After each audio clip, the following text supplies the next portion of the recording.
महिलांनी कौटुंबिक जबाबदारी पार पाडताना स्वतःचं शारीरिक आणि मानसिक स्वास्थ्य जपावं, विशेषतः वेळच्या वेळी आरोग्य तपासणी करून घ्यावी असं आवाहन भागीरथी महिला संस्थेच्या अध्यक्षा सौ अरुंधती महाडिक यांनी केलं।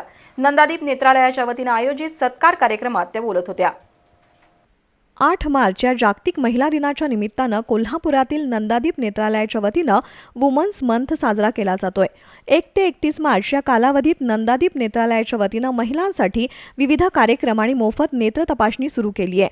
तसंच महिला सक्षमीकरण आणि आर्थिक उन्नतीसाठी उत्कृष्ट कार्य करणाऱ्या महिलांचा सत्कार केला जातो।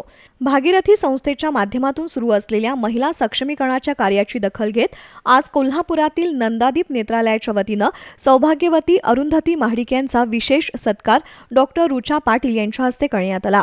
यावेळी सौभाग्यवती महाडिक यांनी भागीरथी संस्थेच्या विविध उपक्रमांची माहिती दिली। महिलांना आर्थिकदृष्ट्या स्वावलंबी करण्यासाठी सुरू असलेल्या प्रयत्नांना चांगलं यश मिळालंय, पण महिलांनी स्वतःच्या आरोग्य रक्षणाकडे लक्ष देणं आवश्यक आहे असं सौभाग्यवती महाडिक यांनी नमूद केलं। वयाच्या 40 नंतर डोळ्याचे विकार उद्भवू शकतात। कोणत्याही आजारांना दूर ठेवण्यासाठी वेळच्या वेळी आरोग्य तपासणी महत्त्वाची आहे असं त्यांनी सांगितलं।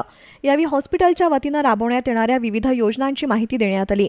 नम्रता पाटील, प्रियांका तापडिया, भारत पाटील, मंजुनाथ कृष्णमूर्ती, रवींद्र मोहिते, दीक्षा मुंगुरवाडी, शिवानी पाटील, शारदा पोटे यांच्यासह मान्यवर उपस्थित होते।